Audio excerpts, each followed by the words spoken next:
Hey, what's going on, everybody? It's Kevin Lau here for another Whiteboard Fireside Chat. And today we're going to be breaking down the different types of permanent life insurance. Last episode, I mentioned I was going to do this, so here we are. If you missed last episode, it was all about whether or not you should own permanent life insurance in retirement.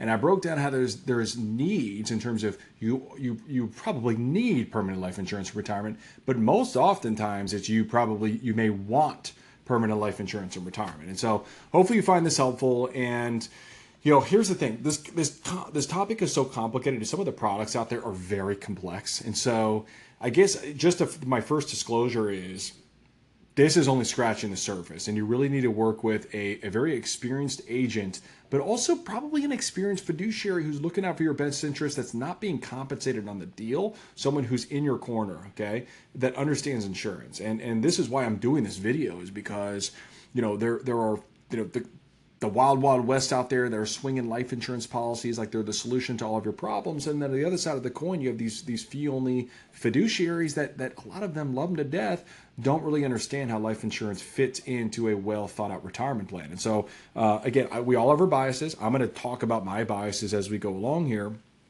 but we all have our biases. But my goal is, as someone who does not sell life insurance any longer, but did for the first 12 years of my career, hopefully this brings a unique perspective on this very topic. So without further ado, why don't we jump into the whiteboard?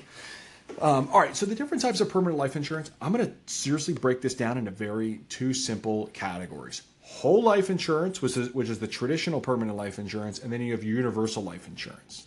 Okay, the main difference: whole life insurance, more guarantees, fixed cost of insurance. So let's say you purchase the policy, 50 years old, and let's say the insurance company expects you to live until 80. You have 30 years. They're going to divide your 30 years by the cost of insurance, and that's going to be your premium. Okay, very simply put.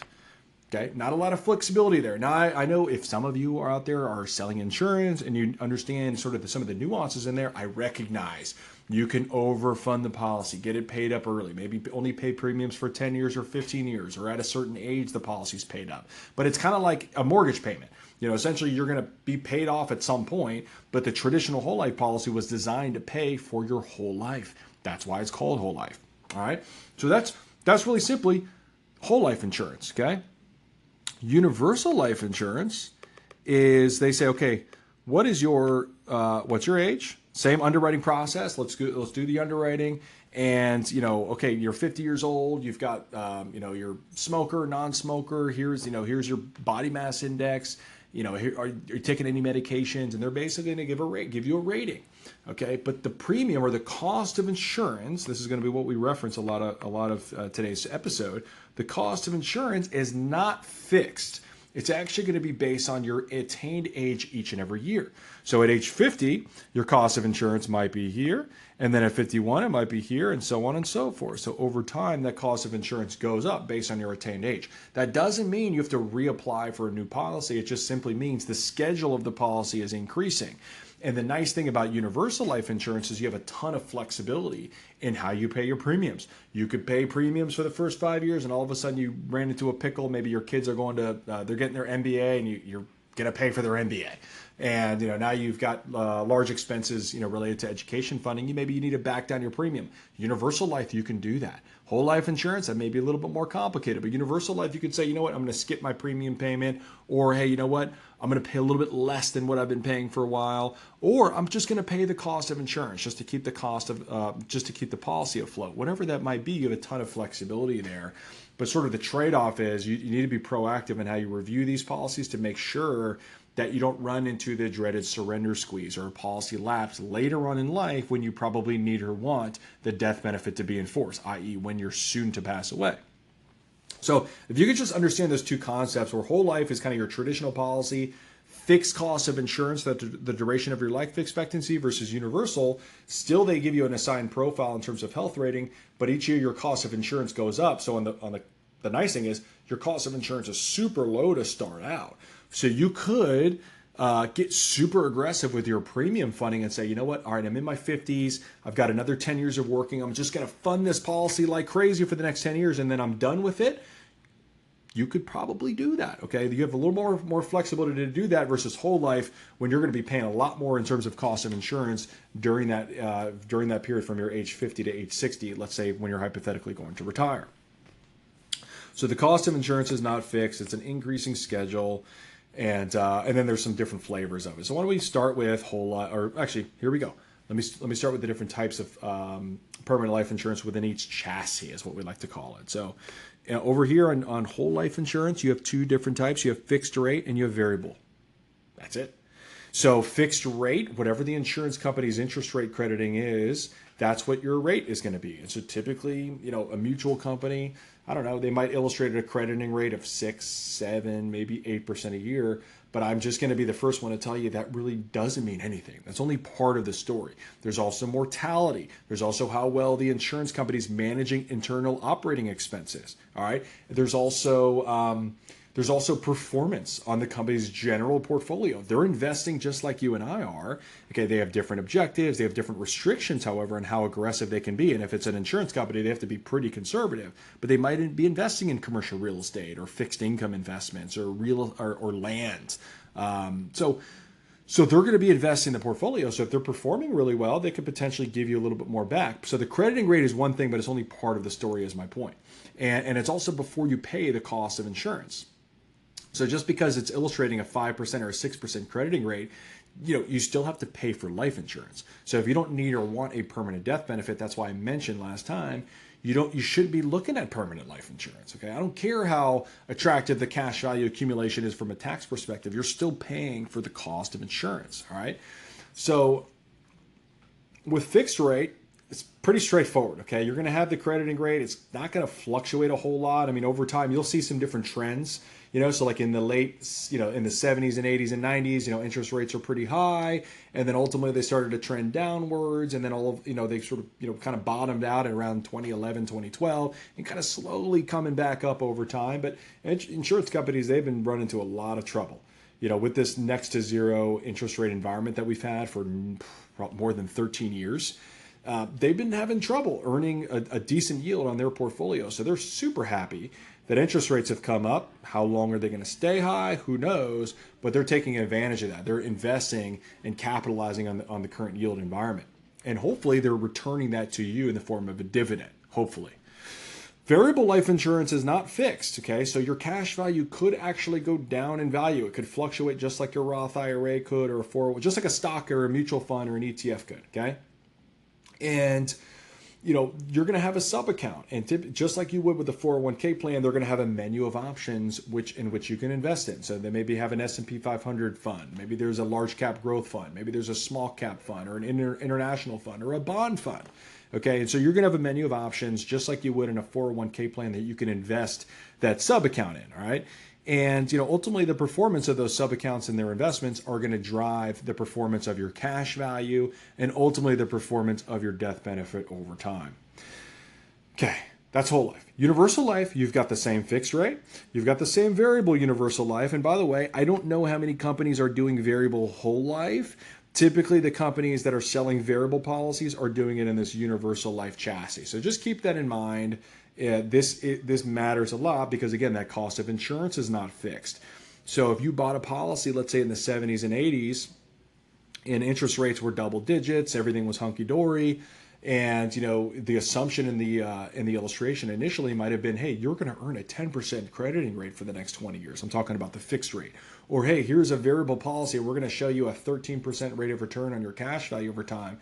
How realistic is that? And typically, and were you accommodating for increases in your cost of insurance over time?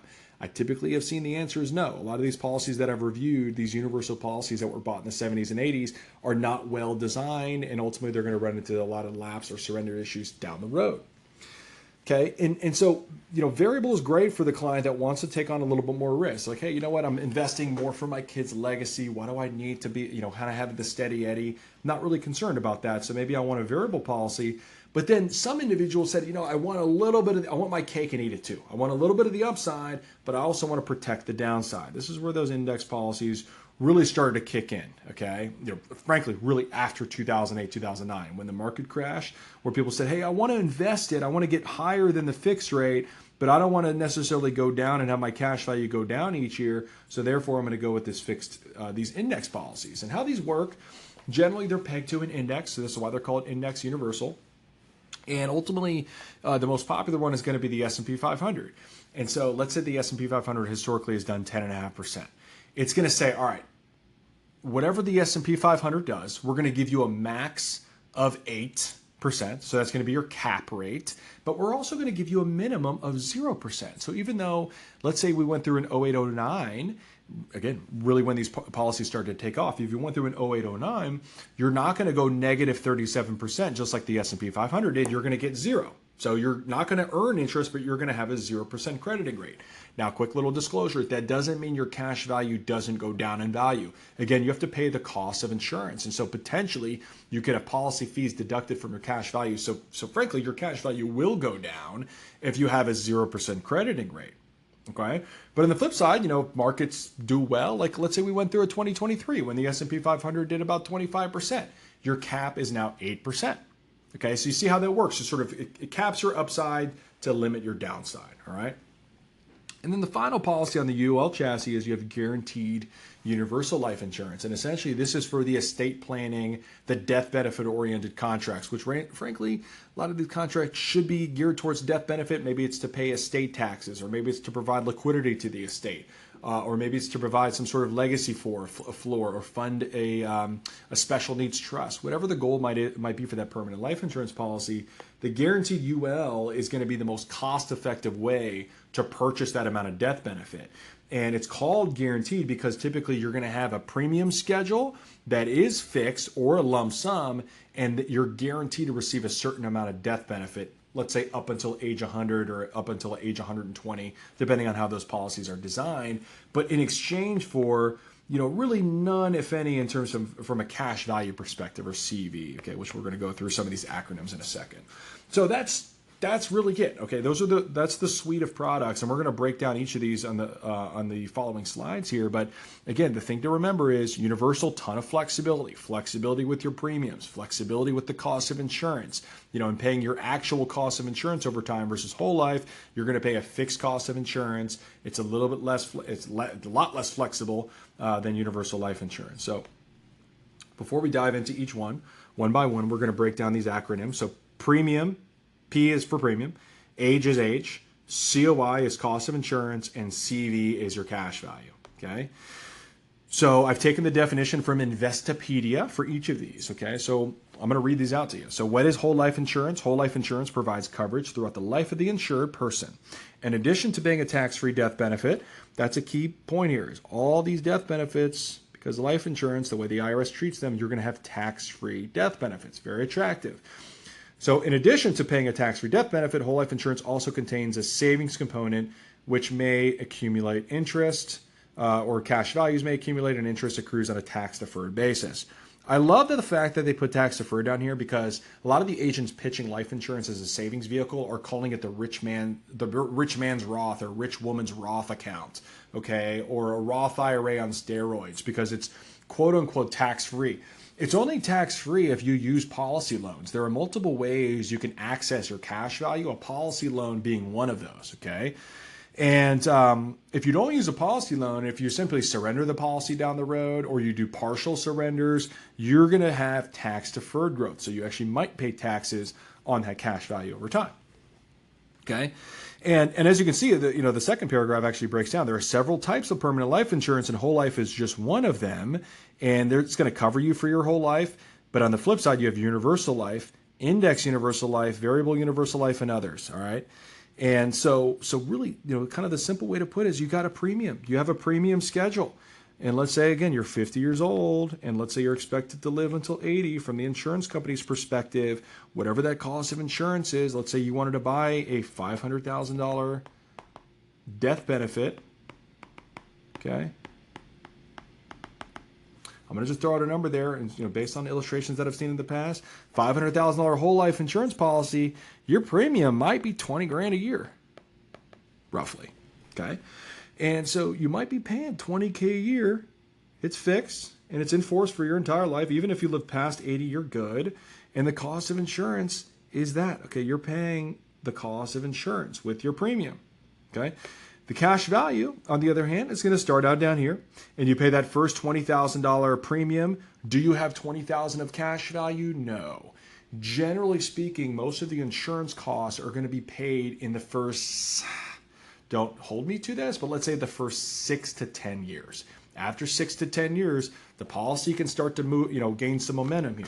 All right, so after 10 years, you've paid about $200,000 in, okay, your total cumulative premiums. Really at that point might be kind of that first time you have about $200,000 of cash value, okay? So it might break even around year 10. And frankly, if you're 50 buying a policy and it's a traditional whole life policy, it might be more like year 13 or 14 or 15. If you're watching this and you're in your 40s, it might be around year 10. That's if you're not overfunding the policy. I recognize there are different ways to design this and really max fund the policy. So if you're an insurance agent watching this, you're like, this is insane. I'm just talking about your traditional whole life premium, okay? And then after 30 years, okay, you might be thinking, hey, Kevin, what's going on here? My death benefit. What am I thinking here? I should have added DB or death benefit. And let's say it started at $500,000. Okay, I don't have room up there, but let's say this is 500. Whoops. Let's say this is 500K. Is your death benefit. Typically speaking, your death benefit also is going to go up over time. Okay, so you're not going to have a fixed death benefit. Most of these policies are going to have some kind of accruance of death benefit over time. And so after 30 years, the policy might be worth closer to $750K. Okay, so you paid, let's say $600,000 into the policy, cumulative premiums of $600K. Your policy is now grown up to $750K. And actually, that might be a little bit understating it, by the way. $20,000 probably gets you a little bit more. This is probably more like, $10K a year. So anyway, that changes all the numbers. But anyways, $20K, I was kind of overstating it, assuming, let's say you're not healthy, or let's say you're a smoker. But ultimately, you're going to have this death benefit in force. This is going to be there to pay out whenever you pass away. And you've got this cash value that also is going to be growing over time alongside of your life insurance death benefit. Okay? I'm going to skip variable whole life because, frankly, we can cover how that works in just a second here. And we're going to call this DB, death benefit. So let's say we wanted that same $500,000. All right. Okay. So universal life insurance. Remember, you're going to pay the real cost of insurance each year. So you're 50 years old and you took the policy out, expected to live until 80. You're going to pay the cost of insurance at that point in time. But you know what? You can pay whatever premium you want to pay. So let's say you were like, you know what? I can afford to pay $15,000 a year. Okay. So let's say your premium amount is $15K per year. Okay, and you say, you know what? I'm going to stick to the schedule for a while. I'm going to kind of keep that rolling as long as I can, all right? But then let's say at age, age 60, you're retired. And now you've been paying premiums in for 10 years. Maybe your cash value's grown a little bit, okay? But your cost of insurance, look, it starts off at your attained age down here. So you're going to pay your cost of insurance, and it's just going to go up over time, okay? Really ramps up there at the end. So that's how that COI works, or cost of insurance. So during this period of time, when you're paying $15,000 of premiums, but the cost of insurance might be way down here, you're now able to aggressively grow your cash value component, okay, a little bit more aggressively than you could with whole life. So instead of breaking even at year 10, you might be sitting there and all of a sudden you've paid in $150,000 over 10 years as your cumulative premium payments, and your cash value might be up here. It might be worth, closer to $200,000. Okay, it might be your cash value, all right? And again, this is cumulative premiums. Over here we have your annual premium. This is cumulative premium. So you've been paying this $15K a year, and all of a sudden you're sitting on $200,000 of cash value. Your cost of insurance is going up over time, but that's okay because you have a nice little pot of cash value that you can tap into. So you might do a policy review and you might say, hey, you know what? Talking to my agent, I've retired now. I don't have the cash flows that I once had. I want to sort of cut expenses. Could I have the opportunity to back down this premium from $15K to $0? Absolutely. Okay. Now, whatever the cash value is going to be, I'm sorry, whatever the cost of insurance is going to be subtracted from the cash value. But again, your cash value is going to be growing over time based on it. In this example, Universal, it's going to be based on the interest rate the insurance company is crediting to you. Okay. And so, while this coverage also lasts, just like whole life insurance, your entire lifetime, you also have the ability to change that premium schedule over time. And you could say, 10 years, I'm going to stop for a while. But then, later on, now you're 75. And then, you're starting to take RMDs. You're starting to take required minimum distributions from your policy. Now you can add more premiums in. Maybe your RMD's $70,000 a year, but you only need half of that. You could take $35,000 per year and just plop it back into the policy. Let that policy recover. Okay. Now, I'm not saying you should do that or that's recommended or even your policy is going to be in force until you're age 75. Because again, if you stop after 10 years, if you weren't adequately funding it like this policy is designed to do, that you may run into a problem. Okay. And what I see a lot of the time, I'm going to kind of fast forward. What I see a lot of times with these universal life policies is, whatever that cost of insurance is, let's say it starts off down here and goes up over time. Typically, these are illustrated. Your premium is starting here and then it never changes because the agent that sold it to you doesn't give a crap. Okay, they're retired themselves and they're not paying attention to any policy reviews.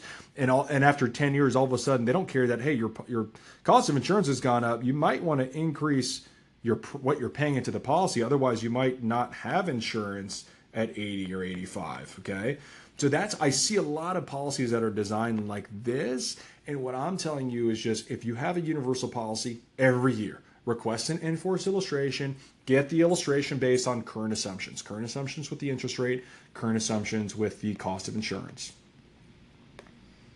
Okay. Variable universal life insurance, the main difference here is this. Okay, so you've got the death benefit. So you've got this $500,000. And again, you're paying the premium up here. You're paying $15 a year. Okay, and let's say you want to do this for a while. Your cost of insurance is starting out down here. Your cash value starts out down here, and it also ramps up over time. Okay. Well, what could happen with this cash value? Whoops, sorry. Delete that. Okay, what could happen with this cash value is year to year, it's going to be subject to the performance of your sub account. So one year, you might pay that $15,000 premium and you might earn 15%. Okay, feeling pretty good.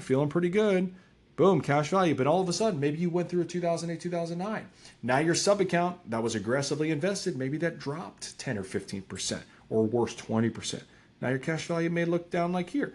And then the following year, 2009 comes and everything recovers. Everything's hunky-dory for a while. And then we go up. And then all of a sudden we have a little blip in the radar, 2015, okay?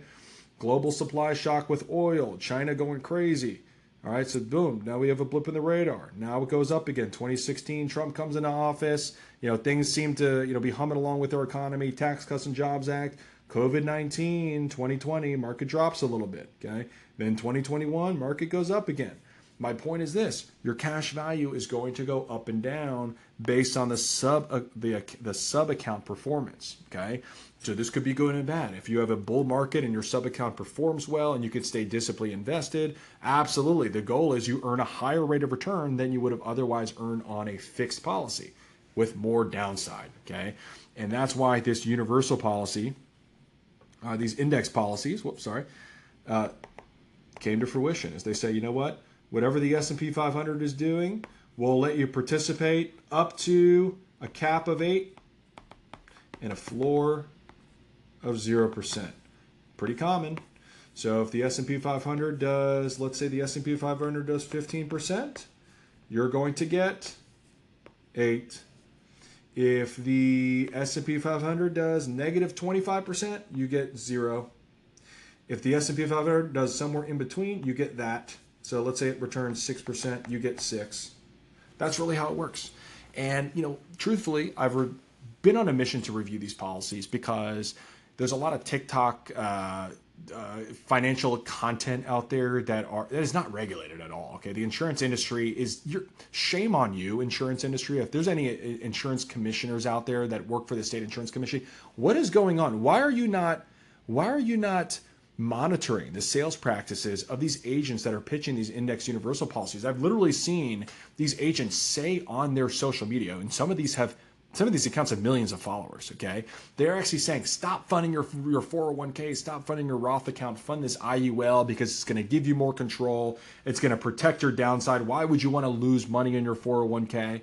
Okay, what they don't tell you, these policies are riddled with expenses. They have upfront insurance costs. You have to pay the insurance commission. You have the cost of insurance to maintain the policy going forward. And most importantly, a lot of these policies are sold by companies that, you don't really know if they're going to be around in 50 to 60 to 70 years. They don't care how quality the underwriting process. They just want to sell as much as they can, and they're going to get out. Then they're going to be retired while you're sitting there trying to deal with this policy in 15 to 20 years, if they last this long.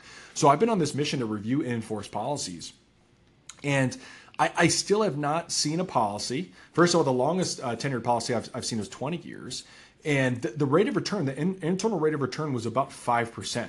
Okay, in terms of the actual net rate of return on the cash on cash, so cumulative premiums relative to the cash value. I'm not talking about the death benefit. I'm talking about the cash value, about 5%. What about a policy that's from a really high quality whole life policy? Okay, I'm not even talking about universal, whole life, traditional whole life policy that's designed properly after 20 years. 5%. I've seen 4 or 5%. And then over time, those get better and better because, again, the cost of insurance is fixed. And so your premium then it stays level, but that cash value starts to really grow after that first 10, 12, 13 years. And, after 30 years, you could have a heck of a lot more than a 5% internal rate of return from a really solid mutual reputable company. I'm not going to oversell it, but maybe 5.5%, a 6% internal rate of return on the cash value. But again, you're buying it more for the death benefit, so it's even higher if you just let the policy last until you pass away. And now your death benefit might be closer to 8% or even 8.5%. And so my thing is, I still have not found a reason why I would ever want to buy an index universal policy that, where the idea is, hey, you want to protect some downside, you want to have a little bit more opportunity for growth, when the growth is almost the same as a whole life contract. One of your old school traditional whole life contracts from a big mutual company, let's call it Northwestern Mutual, Guardian, Mass Mutual, New York Life. Why would I ever buy an index universal policy which doesn't have the guarantees? Okay, it fluctuates a little bit from a crediting rate perspective. Some years you might get 8, but some years you might get 0, and that could impact your cash value growth. And then when the market is returning 22 or 25%, you're only getting 8. So it's just, for me, it's like if I'm going to position this as a safe asset class, I'm going to use a universal fixed policy or a traditional fixed whole life policy. Okay, I'm just not going to use an index policy. And if you sell IULs and you want to convince me otherwise, try it. Okay, just email me, set up a call. But I've seen enough illustrations now where I've come to the conclusion that IULs not really seeing the value. And if you really want to take that position of potentially some upside with some downside protection, okay, and you're positioning this as a cash value vehicle, why don't you look at an indexed annuity? That way you're not paying for the cost of life insurance, but it does the same thing. It's going to give you some upside return. Same thing with the S&P 500, but it's going to cap you at whatever it is, 6, 7, 8, 9, 10%. And then it's going to give you that floor, 0, 1, 2, or 3% crediting. Again, I just can't wrap my head around it. And again, thank you for all of you who have sent me your policies. Okay, I've reviewed in-force policies that have been around for some 5 years, some 10 years, some 20 years. And that really helped me in my research and come to the conclusion that if I'm going to position a life insurance policy as an asset class on the balance sheet, a living benefit, I'm going to go with a traditional universal or a traditional whole life fixed rate policy, not index. But there are out there, and you know what? Some people feel really good about having them. They like the idea that, hey, I could grow with this a little bit more than a fixed policy, but I have some downside protection, more so than a variable policy. To each their own. Again, this is my bias against index universal. Some people have an extreme bias for, and typically those people that have an extreme bias for IULs sell the products. All right. So I've never met an expert in the industry that doesn't sell IULs that's a big fan of them. Okay, find me one of those people. I'd love to talk to them too. All right, and then now you have guaranteed universal life policies, and this is honestly one of my favorite permanent life insurance policies. It's literally designed to do exactly what you want it to do, which is provide that $500,000 death benefit whenever you pass away. So whether that's at 50 years old or 90 years old or even have 100 years old, okay? So as long as you live, that death benefit's going to be in place. Okay, now the cost of insurance does go up, just like a traditional universal life or a variable universal life or an index universal life. So it does have the same design in terms of the cost of insurance going up, but essentially what they're going to do is they're going to come up out front and they're going to set a fixed premium. Okay, and so whatever that fixed premium is, maybe it's $12,000 a year, okay, in exchange for this death benefit, and you have to pay this forever. Okay, you can't just stop it. Now there are some policies again that you can pay up early, some policies that you can do a lump sum and be done with it. Okay, but for this particular example, you're going to pay $12,000 for as long as the contract continues in exchange for that death benefit. And really, you're not going to have anything in the way of cash value. It's going to be very nominal, if anything at all. It's just going to be there, and you'll see it in the illustration, but it's not really the driver for these policies. So if you want to use life insurance as a living benefit, to say, hey, you know what, if I need cash value for long-term care later in life, I can access this.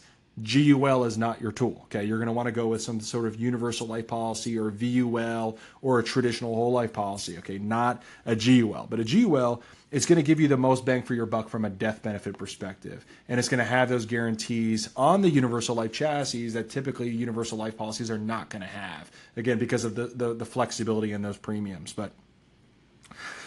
You can see that illustrated here. So GUL, insurance offers a guaranteed death benefit for level fixed premiums that are oftentimes more affordable. So I crossed that out. And then other types of permanent life insurance. And then a GUL policy might include a cash value component, but the policy focuses on death benefit instead of cash value, so growth is minimal. All right. And so, this is a key point. So with minimal cash value in the policy, GUL could lapse. Okay, so if you miss this premium payment, so if you're going around paying $12K and all of a sudden you're incapacitated for a couple of years, sometimes you might have a waiver of premium clause on there, so the insurance company would step in and waive your premium. But if you didn't have a waiver of premium clause, they could come in there and say, sorry, your policy's lapsed, and when you pass away, your heirs are not going to get that $500,000. So that is a risk to that for sure, and you just want to make sure again. If you have any kind of permanent life insurance policy, you make sure you request those in-force illustrations on an ongoing basis to make sure they are still suitable for you. So that's it for today, everybody. I hope you found it helpful. My takeaway, and hopefully your takeaways are that, permanent life insurance isn't for everyone. And many of you that are listening to this and subscribe to our podcast know that, you're self-insured now. You've paid off your mortgage. You've saved $1 million, $2 million, $3 million in assets. You don't need permanent life insurance, but you may want it, okay? Or you may need it. There might be some reasons you may need it. Maybe you're above the estate tax exemption. Maybe you want to you need to fund a special need trust or a special estate planning goal, but you may just want it, strictly for this idea of this legacy floor. Hey, you know what? Love to leave money to my kids. And I have this $2 million portfolio, but I'd love to leave each of my kids $1 million. So if I die today, they're covered. But what if I live another 20 to 30 years? What happens if I draw down my portfolio or the market doesn't perform the way I thought it would? Maybe it makes sense for you to insure some of that legacy goal. And that's why I talk about wanting permanent life insurance, especially if one of your primary goals is to leave a financial legacy. It could help give you that permission to spend that oftentimes our clients are looking for. So again, I hope you found it helpful. And next episode, just to tease this one, I'm going to be breaking down the 10-year rule. Okay, so in 2019, the Secure Act of 2019 did away with inherited IRAs, or stretch IRAs, I should call them. And so if you're inheriting an IRA, or if you've inherited an IRA since 2020, most likely, not from a spouse, by the way, so most likely you're going to be following the 10-year rule. And going forward, if you plan to inherit some kind of 401k or IRA, you're going to want to know how the 10-year rule works and ultimately how that's going to impact you from a tax standpoint. And also that could help you as you plan for your own retirement in terms of what buckets you're filling up and ultimately what assets you want to spend down in retirement versus what assets you want to leave as a financial legacy. And as always, listen, if you're finding value, if you've watched this episode to this point, please like it, share it, subscribe to the show. We appreciate that. It helps us reach more people. We're trying to trick the algorithm to get in front of more people because we feel like we have a lot to offer. We have a message that folks in your age range and your demographic need and want to hear. So please make sure to like it, share it, and subscribe. And of course, subscribe to this podcast, whatever you're listening to podcasts, whether it's Apple or Spotify or, of course, YouTube. Make sure to subscribe to the podcast. Every other Thursday, we're releasing an episode. And that's it for today, everybody. This is Kevin Lau signing off.